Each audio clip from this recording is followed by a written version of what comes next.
Орон дэх сургуулийн дэргэдэх боловсролын мэдээллийн төвөөс эрдэмтэн судлаач нарыг сонгож ярилцсан.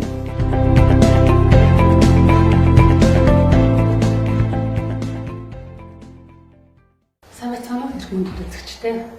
Зөнгөсийн боловсролын мэдээллийн төвийн эрдэмтэнтэй ярилцах энэ удаагийн нэвтрүүлгээр соёлын урлагийн их сургуулийн соёл урлаг судлалын хүрээлэнгийн эрдэмтэн нарийн бичгийн дарга хэлбэрчгийн ухааны доктор дэд профессор Наран Цэцэг өргөдөд оролцож байна. Сайхан орж ирж байна таны өдрийн мэндийг хүргэе.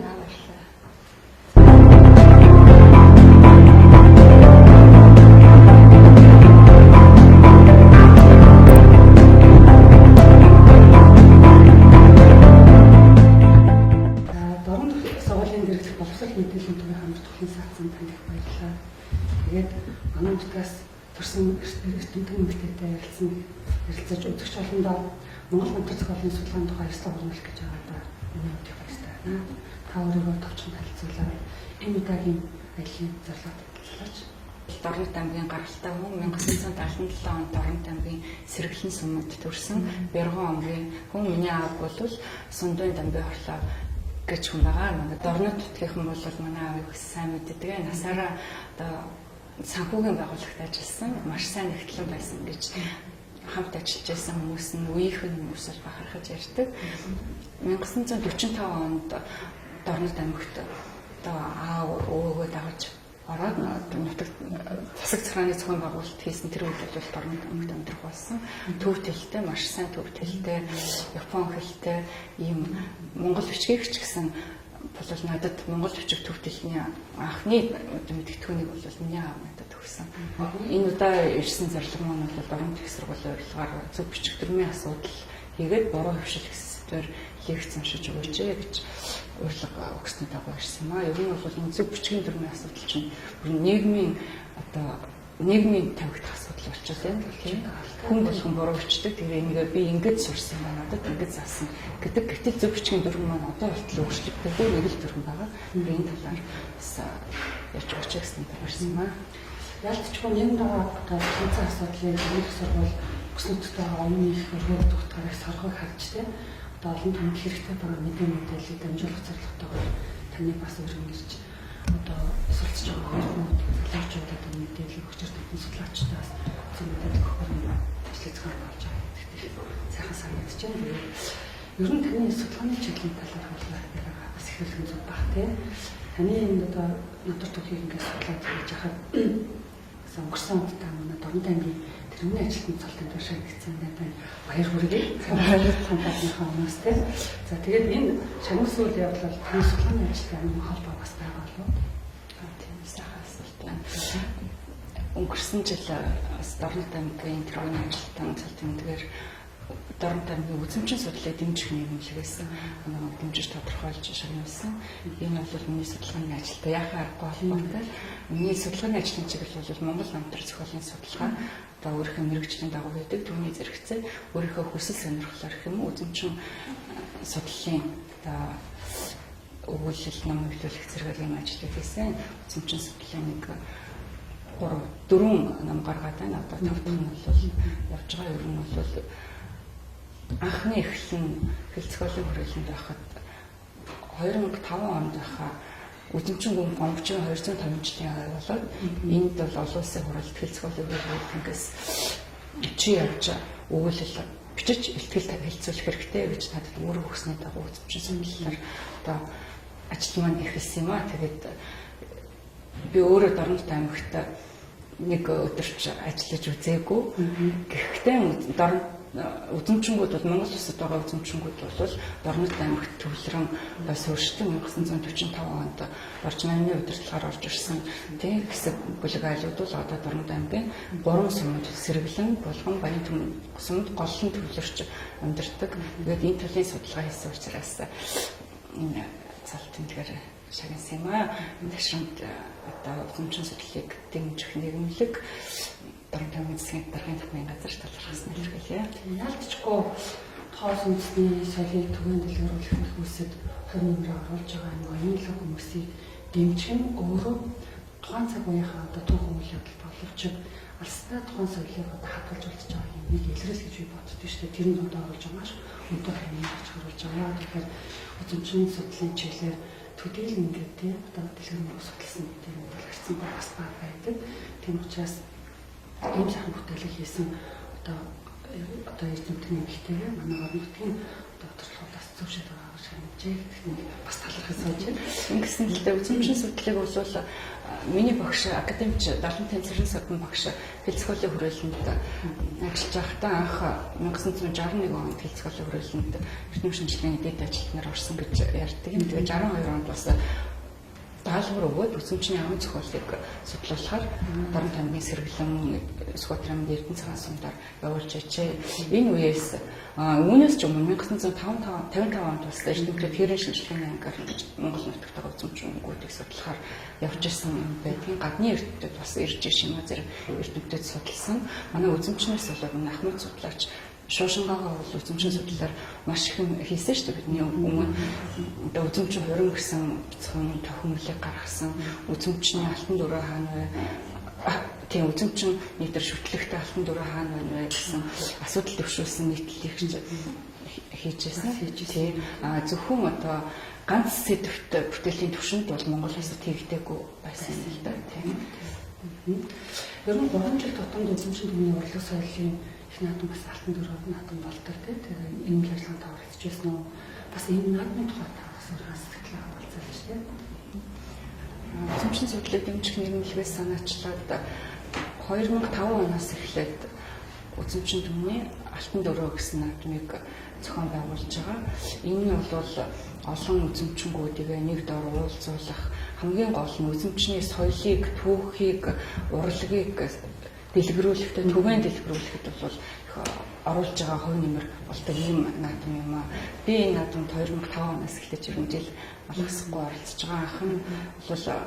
Анхны наадам чинь эрдэнэ шинжилгээний хурал болж байсан. Тэнд үзэмжин Монгол дамжуурын орчуулгад оролцсон үзэмжин хүн Лувсан Данзан гэсэн хэлтгэлийг хэлцүүлж байсан. Энэ үзэмжийн судлалыг дэмжих нэрмэлэг бол Улаанбаатар хотод бас салбар зөвлөлттэй энэ салбар зөвлөлийн удирдах зөвлөлтөнд би бас байдгийн хуваар энэ наадамд бол жил болгон ирж оролцдог. Тэгээ энэ ах бол урлаг соёлын наадам бас болдгийг миний дотроо нэг боддог юм бол одоо манай алтан дөрөв наадамд оролцож байгаа нь бол Дорнот аймагт байгаа үзэмжингүүд юм уу хөвчлэнтэй өөрсдөө нэг баг болоод урлагийн наадам үзүүлж юм л да авьяасаа үзүүлж юм. Миний бодлоор бол ингэдэг үзэмжийн судлалыг дэмжих нийгэмлэгээс ч юм уу эсвэл одоо Дорнот үзэмжингүүд төвлөрч амьдардаг Дорнот аймгийн засаг даргын хамгийн газраас ч юм уу санал болгоод дэвшүүлээд нэг улсын хэмжээний урлагийн наадам болгоход үзэмжийн дуу гэдэг жижигхэн хэсэг дөр байж болно шүү дээ. Үзэмжийн дууг хэн сайн дуулах вэ гэдэг ч юм уу. Тэгээд ингэх юм бол зөвхөн дотроо байхаас гадна Монголд дундаа тийм улстай танигдсан үзэмжийн дууг ийм юм дуу гэдэг юм байна. Энийг нь одоо сурыг тий суралцъя. Тэр талд хэрэгтэй л гэж бас болж байгаа тийм шээ. Чөтгөр соёлын онцлогийг хаст харуулж мэдрүүлж хаж үүдэг таних юм чухал байгаа л да. Тэгэхээр тэр дор тамтай үзэмжингүүд арт түмний одоо амьдрал заашлыг бол харьцангуй бас одоо дор тамтай бусад хүмүүс ол мэддэг тийм.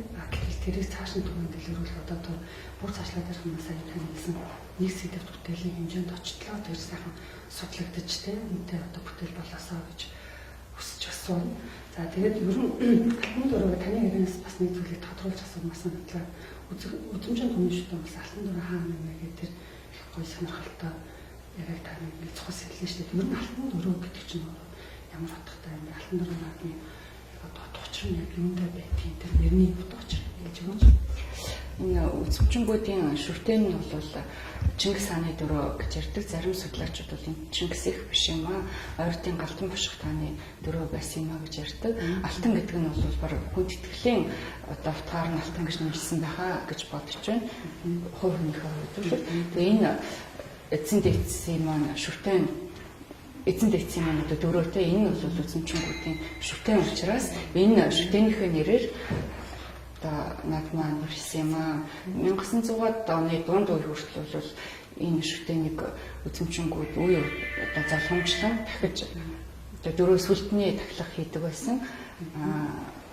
Би өөрөө тухайн үед чинь төрөөгүй байсан хүмүүсийн амнаас сонсоход бол шинжлэх ухааны академиас юм уу хүмүүс ирээд энийг судалгааны зориулалтаар эсвэл музейд авах гэж аваад явсан. Тэгээ одоо энэ бол аль нэгэн байгууллагад очисан, хаана очисан гэдэг нь тодорхойгүй болчиход байгаа. Тэгэхээр алтан дөрөө хаана байна вэ гэж асуудал төвшүүлж тавьсан юм байна. Одоо алтан дөрөөний хариг хариултаа болоогүй л гэж ойлгож болох байх тийм. Олон хүнээс бол дам сураг сонсоход энд байна гэнэ тэр байна гэнэ гэдэг. Гэтэ яг энэ маань мөн тэр маань биш гэд баталчихсан юм байхгүй. Ягаад гэвэл энэ сүлд шүтэн учраас зөвхөн тэр сүлдний зангилд хардаг байсан гэж байгаа. Бусад хүн бол тэрийг нээж харж байгаагүй учраас яг ямар хөвөлтэй байсан бэ гэдэг тэр маргаатаа байна тийм.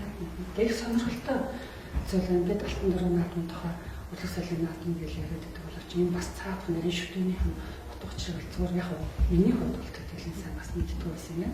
Тэр энэ бас үзэгчд маань их сонирхолтой мэдээлэл авсан хаа гэж бодож танд их баярлалаа.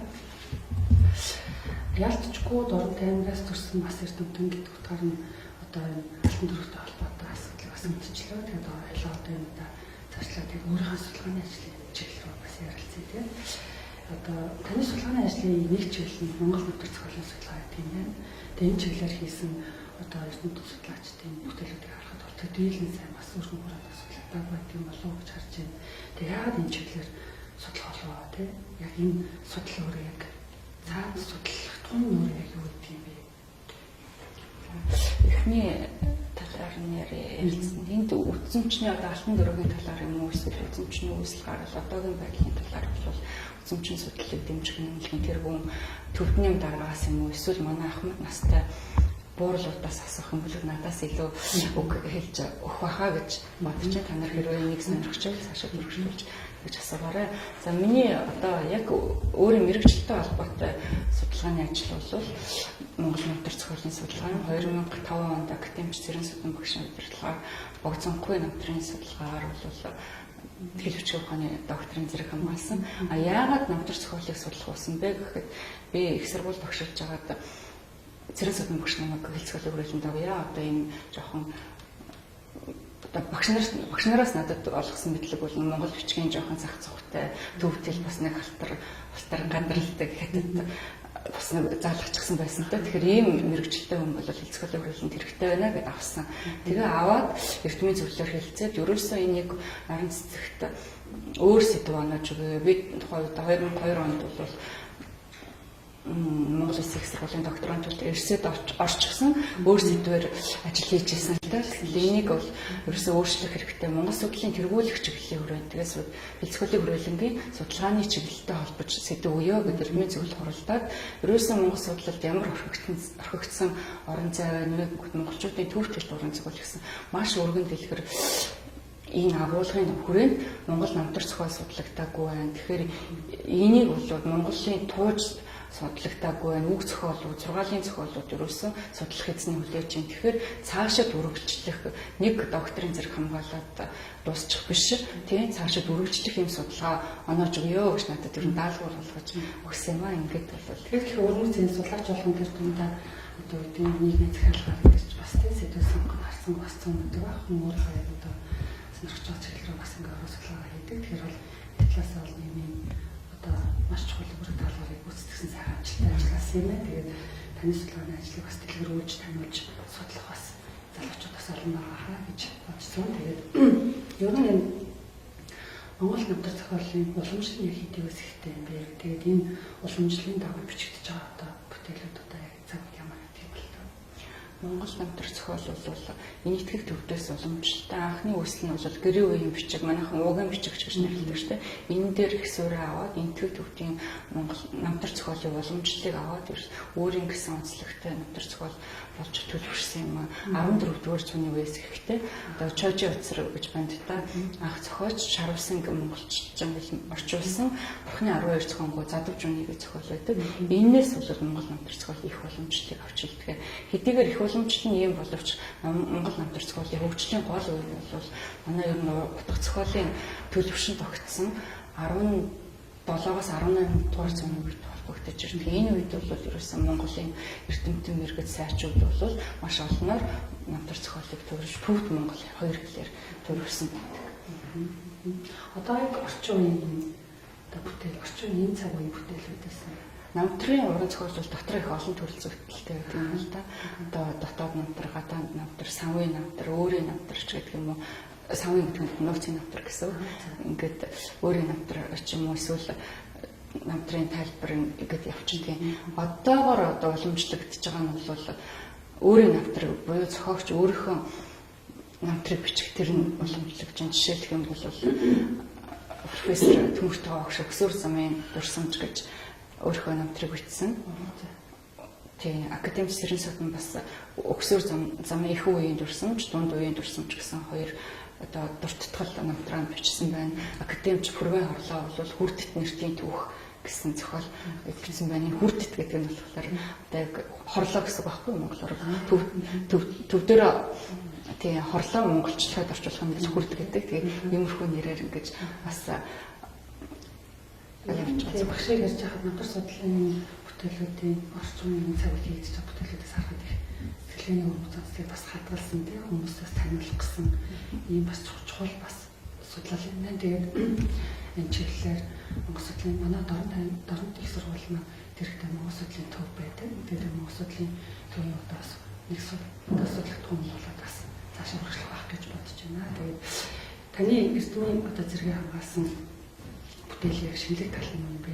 Би таны бодлоготой намтар зохиолын судалгааны чиглэлээр зэрэг хамгаалсан гэж ойлголоо. Тэгээд би богцонгүй намтрын уран сайхны онцлог гэсэн сэдвээр хэлж бичгийн ухааны бүлгээр хамгаалсан. Тэгээд энэ яагаад богцонгүй намтрыг одоо сонгож авсан бэ гэхээр би энэ гэдгийг сонирхолтой юм билий гэж бодож байна. Ер нь бол Төвд Монголын уран зохиолын харьцааг гаргахын тулд эхлээд хүмүүс бол их тийм тойм хэлбэртэй юм эсвэл том сэдвүүдэд авдаг л да.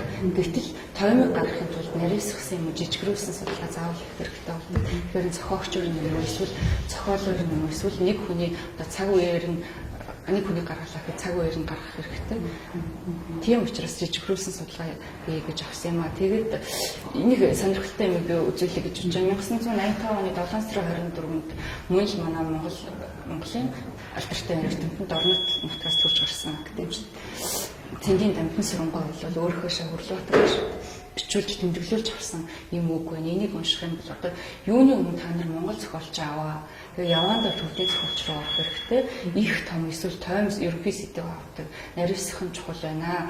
Жишээлбэл Цахар Гүшиг юм уу, Бичиг Цорч юм уу, Жамин гарвыг юм уу ингэж судлаа гэсэн байна. Энэ Жамин гарвыг бол одоо энэ багшийнхаа далуу захаасаар профессор Ламсрын Хөрлөбаатар огшуулж судлаад нэг сэдвт зохиол эсрүүгийн зохистой тайлбарыг судлаад эсрүүгийн шиг тун гэсэн нэрээр гаргасан шиг санаад байна. Энэ бус докторийн зэрэг хамгаалсан байгаа.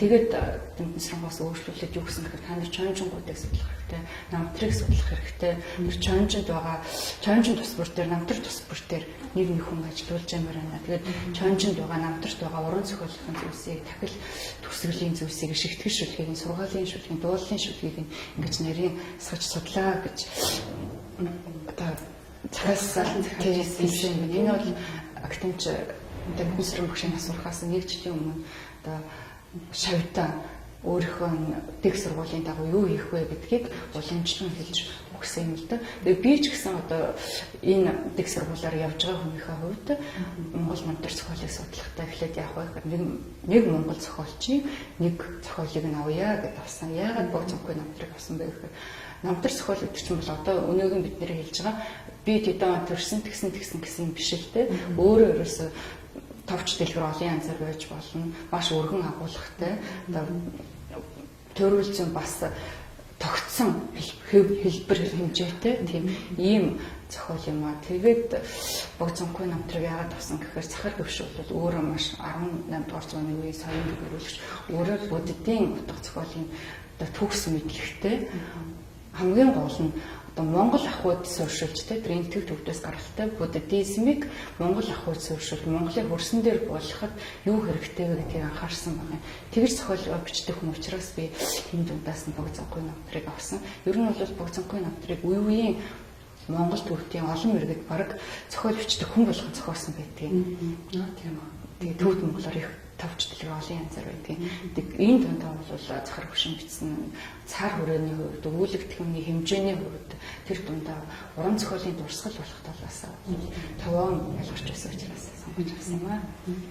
Таны судалгааны ажлын бол ганц одоо ачааллуудыг тодорхойлбол ямар асуудлыг төвшүүлэх вэ те?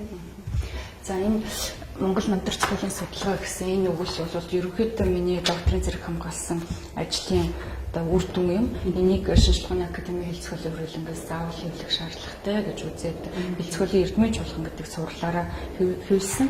Энд би одоо юу гаргасан бэ гэхээр ийм зохиол байгаа. Энэ богцонхой намтрын тухай нэгдүгээр бүлэг, хоёрдугаар бүлэгт нь их хүчгийн судалгаа гаргасан. Энэ гуравт нь бол одоо мэдээж энэ миний одоо судалгаатай холбооч орж ирж уран сайхны онцлогийг нь тахлын шүлэг, төгсгөлийн шүлэг, завсар шүлэг дээр гэж тийм задаргаа хийж гаргасан юм а. Энэ техникт би одоо өөрийнхөө хийсэн гол сонирхолтой ажил юу гэж сонирхолтой юм уу эсвэл шинэлэг дэвшүүлж тавьсан юм а юу гэж боддог вэ гэхээр богцонхой бол Монгол гаралтай хүн юм а гэдгийг анх одоо дэвшүүлж тавьж ирсэн. Тухайн үедээ болвол манай эрдмийн зөвлөлийн гишүүнд ч гэсэн бас тэмж дэмжиж хүлээж аваагүй тийм миний докторийн ажлын удирдагч академич Цэрэн Софин багш байсан. Албан ёсны шүүмжлэгт байгууллага бол боловсролын сургуулийн Монгол судлалын сургууль, албан ёсны 1-р шүүмжлэгч нь профессор Шамсрангийн Хуулбаатар, 2-р шүүмжлэгч нь профессор Бүрнэ багш байсан их сургуулийн багш. Ингээд Бүрнэ багш бол ерөөсөө бараг тэмч хангалттай биш байна ингэж батлах одоо хатив тийм бүрэн хангалттай биш байна гэж үзчихсэн. Гэхдээ одоо бол ерөөсөө бодлон бол Монгол гаралтай хүн байсан юм аа гэдгийг манайхан маш их ярьж байна. Тэгэхээр бас миний судалгаа хүн төрсөн болов уу гэж боддог. Бодлоныг бол Монгол гаралтай хүн гэдгийг би сэтгэлийн хөдөлгөөнөөр юм уу эсвэл одоо Монгол энэ шашныг илүү чухалчилж үзсний үүднээс ч юм уу хэлчихгүй юм л да. Баримтад тулгуурлаж нэг 7-8 баримтад тулгуурлаж Монгол хүн байж магадгүй гэсэн асуудлыг төвшүүлж тавьсан.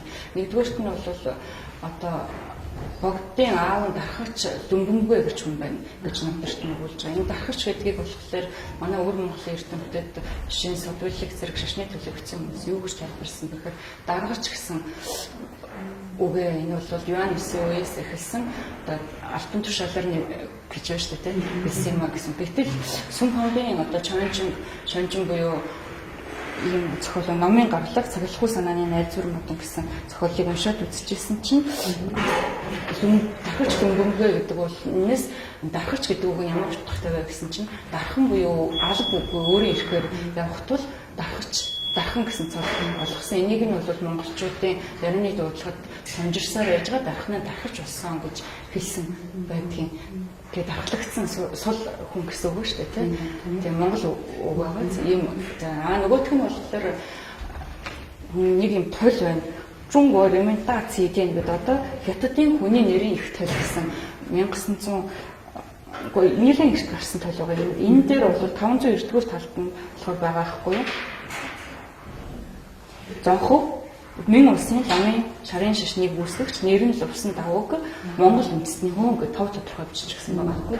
Хятадууд бол бас л нэг баримтад тулгуурлаж ирнэ гэхээсэр нөгөө нэг нь болохоор богд ламын одоо мэндэлсэн газар нь бол ерөөсөө анхнаасаа л монголчуудын амьдарч байсан газар байгаа.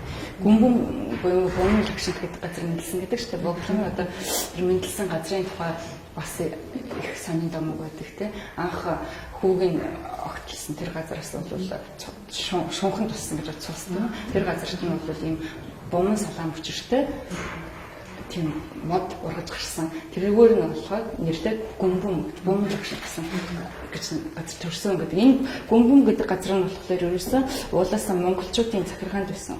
Захиргааны нутаг тавьсгар байгаа тийм. 13 дугаар зууны үед Монголын Одон төвдийн сажуундад гомгоошилсныг Лянжуу гэдэг газар уурцаасан. Лянжуу бол одоо бид нэр мэддэг Ланжуу биш.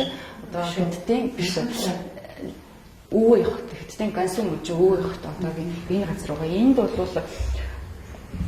хуучин бол энэ шинийн орчмын газар нутгалтай хөхнөрийн Чиха мужийн энэ 6 хошуу аймагт хувааж өгчээсэн байгаа. Тэгээд 6 хошуу аймгийн нэг нь тус тусын өөрийн одоо эцэн нэгдүгээр захируулж байсан. Ямар 6 аймаг байсан бэ гэхээр Лүмбүн, Сина, Чижа, Мянаг, Шинжин, Шавхуа гэсэн аймагуд байсан. Энийн эхний 3 нь бол Монгол хогсааны аймаг байгаа. Энд бол бодлон нийлсэн байгаа тийм ингээд одоо бас зөндөө бол одоо сурвалжаа олон баримт байна л да. Цагийн төвч угаас тэр бол нэг ярих боломжгүй. Энэ олон баримтад тулгуурж байгаа богломыг Монгол харалтай хүн маа гэдгийг дэвшиж тавьсан юм. Энэ бол миний хэлсэн бас нэг судалгааны мод доторх нэг шинэлэг тал юм байна. Шинэлэг ажил шинэлэг зүйл байна. Ягаад гэвэл нутар судлалын одоо өөрийнх нь тухайн нийгэмд одоо гүйцэтгэх үүргийг бол бид нар маш барагдлаад авч үздэг хүмүүс юм биш үү? Одоо яг энэ цаг үе дээр ягаад гэхээр энэ дуртай өөрийнх нь мэдрэг тийм ээ. Одоо цаг үеийн наашлуулдаг, цаашлагдаг ч гэдэг юм уу тийм. Эсвэл гарал үүслийн одоо янз бүр болгоол тайлбарлаж авч жишээ тийм. Тэр үед бол дээд спорт нарын намтрын даган орогч намгтхууны гарын амлаг гэж үздэг байсан байхгүй. Маш үлгэр жишээ хүмүүсийнхээ намтрыг бичин тэр нь бол тэрийг үзэж судалснаар нийгэм өөрөө тэр хүнээс суралцж штэ. Тийм зорилгоор ерөөсөө намтар зохиолыг бичсэн болов уу гэж бодоод уран зохиолын төвшин. Тэгэхээр ялцчгүй ийм нэг юм намтар судалтай тодорхой асуудал бол тулгамдаад байгаа юм байна. Энэ өөрөө тэгээд нийгмийн одоо сонирхол ирүүлэхтэй энэ талаас нь одоо бид нар хөгжүүлэх хэрэгтэй юм байна гэж таныг одоо ярих хугацаа бодсоолаа. Яагаад гэхээр боцохойг одоо бид нар ярихдаа илүү Монгол хүн байх талтай гэдэг нэг таны сая асуудал төвшүүлсэн юм ихнийг сонсч байгаа. Яагаад гэвэл бодсоолаа гэтэл яалтчгүй одоо гүйцэтгэх одоо нийгмийн хилчлээ, төрсөн нутгийн хилчлээ гүйцэтгжсэн тухай ингээд харахаар одоо Монгол хүн байж бас болох юм тийм энэ талаар илүү сонирхол судлал хүмүүс бас сонирхолтой бүтээл асгаах байх гэж бодож байна. Тэгээд дараа манай сургууль тагсрын хэлжээрээ энэ сайхан мэдээлэлүүд бол бас энэ чиглэлээр илүү илүү сайхан ярьслах болох байх. Тэгээд иргэд маань ч гэсэн багшийн одоо өгсөн мэдээлэлээр тулгуурлаж залуучууд маань өөрөөрөө хөгжүүлэх тийм ээ. Тэр дундаа одоо манай дорн тамхитууд олмоор байгаа өдөржин ард түмний төгсөлийг судлах энэ ажлыг өргөнлөөсэй гэж хүсэж байна. Тэр хэрэг ингэж чадвал бидний энэ удаагийн хийсэн нэвтрүүлгийн маань одоо нийгэмд өгөх ашиг гэж харж байгаа. Тэгээд дорн дэх сургууль бол зүүн бүс нутагтаа тэргүүлэх тийм ээ элементийн судлаачдыг төрүүлэх ийм сайхан хэрхэн зорилго одоо тавиад ажиллаж байгаа хамт олонны нэг. Тэгэхээр та энэ сургуульд одоо өргөдөж ирээд ажиллаж авах хугацаанд бас төрсэн сэтгэлээсээ бид нарт бас хуваалцаач тийм. Ер нь орон нутгийн тэр дундаа бүс нутгийн хөгжил дорн дэх сургуулийн гүйцэтгүүрийг та ер нь яаж харваа бидний хийж бүтээж байгаа зүйлээс ямар бас тийм эрчүүлж асаа баа тэр тухай байлгүй. За манай Дорнод аймагт одоо зүүн бүсийн тулгуур усан их сургууль шүү дээ тийм ээ. Сургалт судалгааны их сургууль байгаад бахархалж байна. Үүдээр ороод ирэнгүүт бол надад их сайхан орчин одоо шууд харагдсан юм. Сая энд ярилцлаганд ороход бол намын сангаар дамжаад байгаа гэсэн. Ариун баялаг номтой юм байна. Намын санчаас 23,000 гаруй номтой гэж хэлсэн.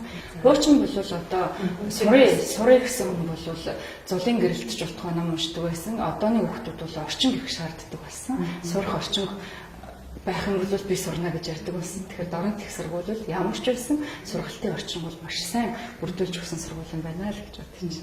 За баярлалаа. Тэгээ манай сургуульд маань бас эрдэмтэн нарийн бичиг орж иж биднэрт бас тэр төдийлөн ярилцаад байдаггүй сайхан сэдвээр ярилцлага болж өнгөрлөө. Тэгээд таны ажилд амжилт хүсье. Баярлалаа. Дараа дахин заавал манай нутагт ирж тэр дундаа манай сургуульд ирж энэ сайхан яриагаа өргөжлүүлээсэй гэж хүсье. За их хүмүүст үзэгчтэй та бүхэнд баярлалаа. Дараа дахин уулзлаа түр баяртай. Орон дэх сургуулийн дэргэдэх боловсролын мэдээллийн төвөөс Эрдэмтэн судлаач нарыг сонгож ярилцсан.